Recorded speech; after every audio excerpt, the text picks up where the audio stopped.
Olá, seja bem-vindo. Você está na TV Poços, programa Direitos e Deveres. Eu sou Carlos Camargo. Como de costume, deixamos para o nosso telespectador o contato, endereço do escritório jurídico Dr. Vanderlei de Mello. O telefone é esse aí, o 3721-7552, 3721-7552. O endereço é Rua Dr. Norberto Carlos Pereira, número 49, bairro Santa Augusta, Jardim Santa Augusta, aqui em Poços de Caldas. E também para festividades, casamento, recepções, lindas canções, cerimônia de casamento e outras festas. Luciana Mello, tecladista e cantora, 999-676276, 999-676276. E o nosso WhatsApp, para o nosso telespectador, quiser passar a sua sugestão, 98451-3033, 98451-3033. Nosso programa se dedica a levar o conhecimento dos telespectadores os projetos de leis que estão sendo elaborados em tramitação no Senado Federal, na Câmara Federal, no Congresso Nacional, em Brasília. Essas leis modificam a conduta de toda uma nação. Então, por isso que são importantes. E a gente aqui passa para o telespectador essas leis que nós entendemos serem mais importantes e que, chegando ao conhecimento do telespectador, ele poderá, então, já se inteirar sobre o assunto e, caso queira, através aí da internet, até mandar e-mail para o seu deputado, aquele deputado que ele votou, o deputado federal, o senador, concordando com aquele projeto, não concordando, sugerindo que modifique, que altere. Hoje, pela internet, aí, né, é só entrar na página do Senado Federal e da Câmara Federal, você consegue obter lá o e-mail, contato do gabinete de todos os parlamentares, legisladores federais. Mas também falamos de assuntos do Estado, da Assembleia Legislativa de Minas Gerais. Então, eu cito aqui, recente, a aprovação em primeiro turno na Assembleia Legislativa de Minas Gerais do Detran de Minas, que deixa de ser administrado pela Polícia Civil. A Polícia Civil, todos sabem, administra o Detran. Ela tem um controle do Detran que corresponde ao licenciamento e registro de veículos automotores e a todo o controle e emissão de carteira nacional de habilitação no estado de Minas Gerais.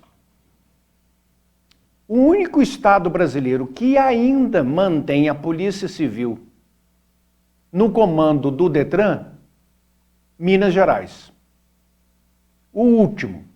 Mas agora foi votado em primeiro turno, vai ter que ter uma nova votação, mas tudo indica que essa votação vai se repetir pela separação do Detran, retirada do Detran da Polícia Civil. Vai ser então incorporado à CEPLAG, a Secretaria de Planejamento, ou vão criar uma autarquia, mas a princípio para a CEPLAG, é outra secretaria, é uma secretaria que ela tem um poder de controlar toda a demanda do governo, uma secretaria de grande importância. Com isso, a Polícia Civil vai poder dedicar-se 100% ao que determina a Constituição Federal no seu artigo 144. Que é a investigação de crimes, a apuração da autoria, materialidade dos delitos. Então, retornam para o setor de investigação muitos policiais civis. Não existe hoje um motivo plausível, uma justificativa de polícia civil ou qualquer outra polícia ter controle administrativo de departamento de trânsito. Com a entrada em vigor, ainda, como eu disse, vai ser votado no segundo turno, depois ainda vai ser regulamentado. Isso não vai modificar da noite para o dia.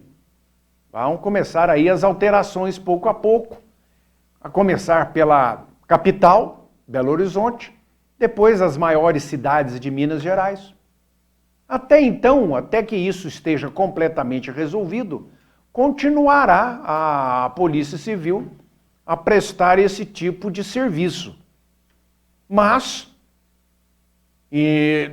num curto espaço de tempo, ou médio espaço de tempo, 2, 3 anos, 5 anos, no máximo, todo o sistema Detran estará fora da Polícia Civil da capital e do interior.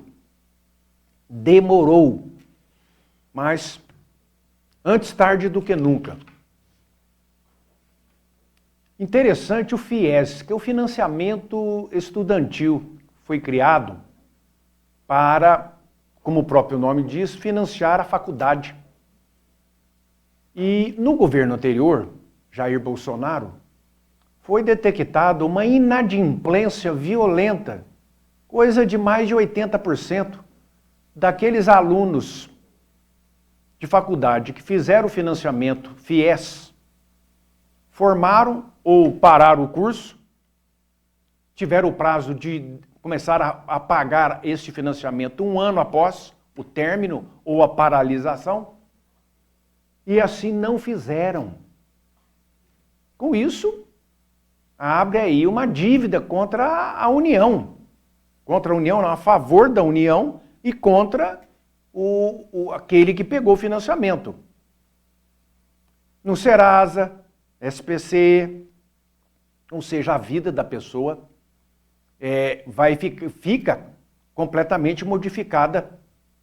E no governo anterior, foi feito um perdão dessa dívida em 90%, ou até mais.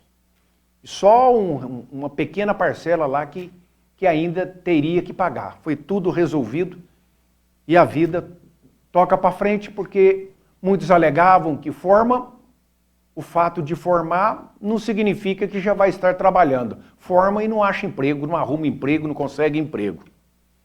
E aí passa um ano, passa rapidinho, e vem a conta do pagamento.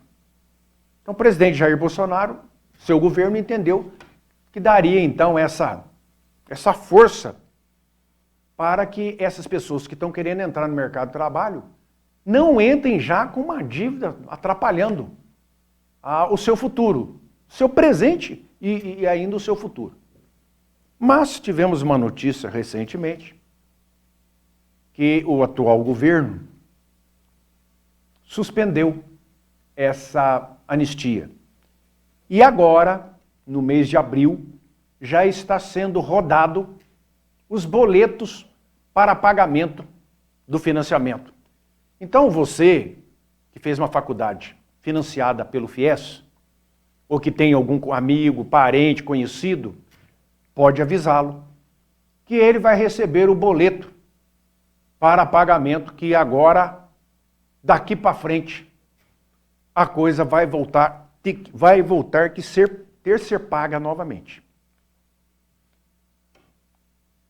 Um outro projeto de governo, que também polêmico, é a retirada de circulação dos veículos de fabricação 2014 para baixo. Segundo o atual ministro da Economia, o Haddad, esses veículos são velhos, não prestam, eles poluem o meio ambiente, emissão de gases. Então, o que se pretende? Dar aí um benefício, uma indenização ao proprietário do veículo e, ao mesmo tempo, abrir um financiamento para que ele compre um carro novo. Ora, mas 2014 para baixo, eles querem tirar de circulação. Se essa for uma medida facultativa, ou seja, aquele que tem um veículo de fabricação 2014 para baixo que queira participar, problema da pessoa. Agora, de ser impositiva, imperativa, não, vai ter que retirar esses veículos de circulação, invade o preceito constitucional da propriedade, da livre propriedade. Ela pode ser móvel como pode ser imóvel.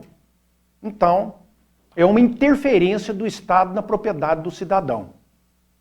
Isso aí, logicamente, qualquer pessoa de bom senso vai entender que isso está errado. Mas se for facultativo, há um incentivo, vão pagar tanto pelo carro usado e vai abrir um financiamento. Quando abre esse financiamento, juro barato, vai ter carro novo, vai haver endividamento. E a coisa que nós precisamos evitar na atual conjuntura é endividamento. Todo mundo tem conta para pagar. A maioria do brasileiro já está endividado. Ainda mais uma. Mas é pouca coisa, vai não sei quantos meses, são 72 meses, são 80. Dívida. O que acontece?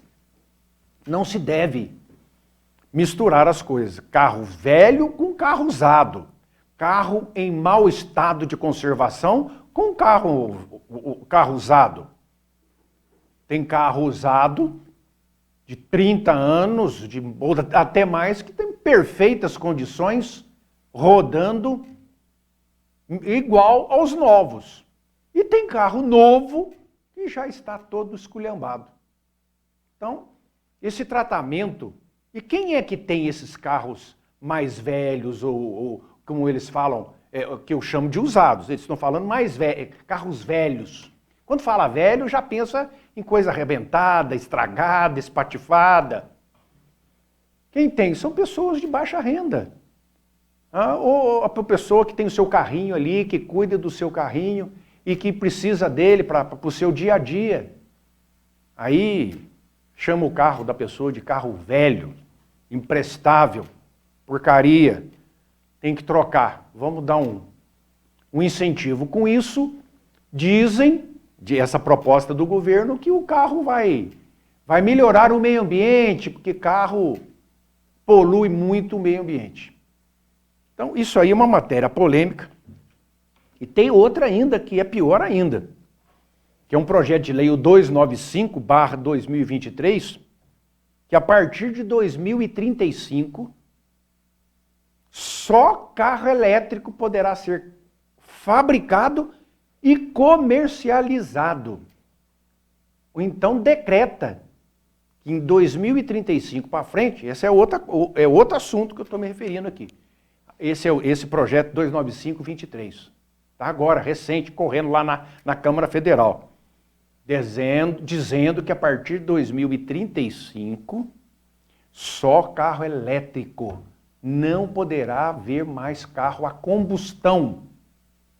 Não é só carro não, carro, caminhão, carreta, moto, triciclo, tudo isso. Então nós estamos com dois projetos. Primeiro, um do governo, que é para tirar de circulação os carros de 2014 para baixo, fabricado 2014 para baixo, e outro de deputados na Câmara Federal, dizendo que 2035, nenhum carro a combustão, como é chamado, gasolina, óleo diesel, álcool, poderá ser comercializado, ou seja, extinção do carro a combustão, só vai valer carro elétrico. Essa matéria é polêmica, carro elétrico também não é essas coisas não, e também tem o seu grau de poluição. Isso aí vai dar pano para manga e vamos acompanhar aqui e deixar o telespectador ciente desse andamento, porque é de interesse de todo mundo. Já que a gente volta.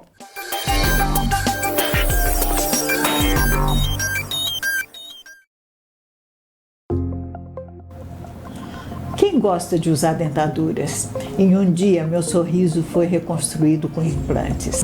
Essa frase foi dita por mim há 15 anos atrás. Hoje tenho certeza que foi o melhor investimento feito na minha saúde. Continuo comendo e sorrindo com segurança. Faça como eu, venha para o Implar e volte a sorrir.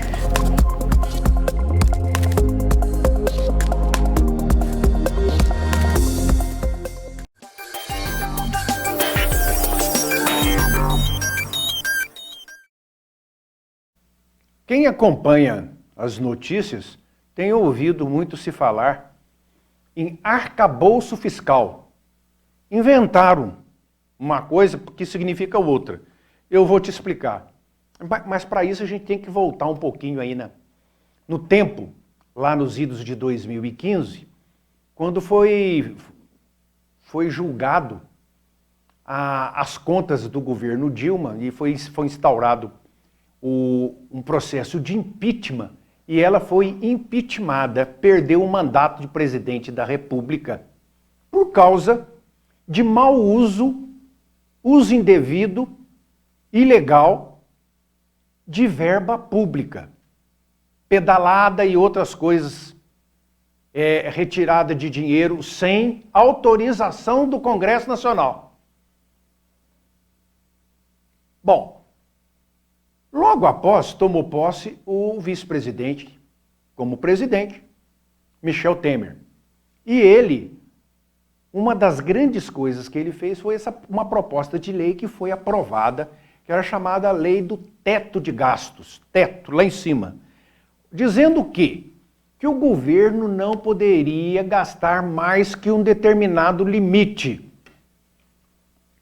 Foi muito bem aprovada essa lei e começou então já a haver uma maneira de uma saída, um jeitinho brasileiro, que é o chamado, a gente tem ouvido falar muito ultimamente, o tal do fura-teto. O que é esse fura-teto? É furar essa lei do teto de gasto, onde limita o gasto, para o governo gastar mais do que determina essa lei do teto e gastar do jeito que ele quiser, da forma que ele quiser, furando o teto. Então, se furar o teto, explode o teto, não tem mais o teto. O que acontece? O governo gasta mais do que arrecada. E isso conduz a economia em queda livre. Em queda livre. É perigoso. Nós temos aí um vizinho que está em penduricalhos, né? De pendurado em todo tipo de problema, que é a Argentina. Não pode, a gente tem que olhar esses vizinhos que acontecem essas coisas erradas e não deixar acontecer aqui. Então, com essa... Aí vem agora, para não falar fura-teto, arrumaram um nome, arcabouço fiscal, que nada mais é que é uma maneira de aumentar imposto, buscar mais imposto. Nós vamos taxar mais aqui, taxar mais o rico. No final, todo mundo paga imposto, todo mundo. A pessoa fala, mas eu não tiro dinheiro para pagar o imposto do meu bolso, porque... Não, todo mundo tira. Qualquer mercadoria que você compra, que tenha nota fiscal, você está pagando imposto. O imposto termina no consumidor. Então o consumidor está na ponta final da linha de impostos, é ele que paga. Então não adianta. Arcabouço ou arca o bolso? Arca o bolso. Ou calabouço fiscal, masmorra fiscal. Isso aí, eu acredito que o Congresso, a Câmara Federal, o Senado, não vai autorizar isso. Porque está legalizando, autorizando o governo a gastar mais do que arrecada. Mas o governo ele tem compromisso com a sociedade, com o pobre, então tem que tirar dinheiro para poder financiar esses programas. Como é que faz? Como é que um cidadão consegue viver gastando mais do que recebe? Os governos são as mesmas coisas. Governo que ele vai ter que fazer o quê? Emitir mais dinheiro, mandar fabricar mais dinheiro, emitir a Casa da Moeda? Isso é um suicídio fiscal, político. A inflação desencadeia. Vender título do Tesouro. Ou seja, Não vai ter solução. A solução é o seguinte: cortar gasto supérfluo. Uma política de controle extremo de gasto. Só gastar o dinheiro do governo para o estritamente necessário. Acabar com mordomia. Então, de apadrinhamento político, apadrinhamento de liberação de verba para deputado e senador, para gastar lá no seu reduto eleitoral, em troca de apoio na Câmara, no Senado, o famoso toma lá da cá. Esse arcabouço, como eu disse, não tem chance de passar. Mas, matéria de política, jeitinho, conversa, nós não podemos arriscar. Mas se passar uma medida dessa no Congresso, quem vai ser penalizado vai ser toda a nação brasileira. Há um assunto, infelizmente, muito comentado nos dias de hoje, são essas violências que estão acontecendo em escolas, né? E aluno, ex-aluno, adolescente, invade escola, dá facada em professora, mata professor, aí vem outro, invade creche, mata a criancinha, aí uma outra escola ficou sabendo que aluno já estava armando para poder fazer uma outra desgraça numa outra escola, aí numa outra também já foi descoberto. Então nós tivemos aí um levantamento no Brasil nos últimos 20 anos de vários ataques a estabelecimentos de ensino e são 22 ataques assim violentos que aconteceram nesse tempo. Mas no ano de 2022 e 2023 se concentra o maior número de ataque. E o interessante, preste atenção, quanto mais a imprensa notifica, os jornais televisivos só fala nisso e fica 5 minutos, 10 minutos, 20 minutos, 30 minutos, e aquilo não acaba nunca, e falando, e chama repórter daqui e dali. Isso segundo uma matéria publicada no Google de psicólogos, psiquiatras, que acompanham esse tipo de comportamento aí dos adolescentes, pré-adolescentes e até adultos que cometem esta barbaridade. Eles dizem que tem uma coisa chamada efeito janela janela de efeito contágio. Janela de efeito contágio. Isso significa o quê?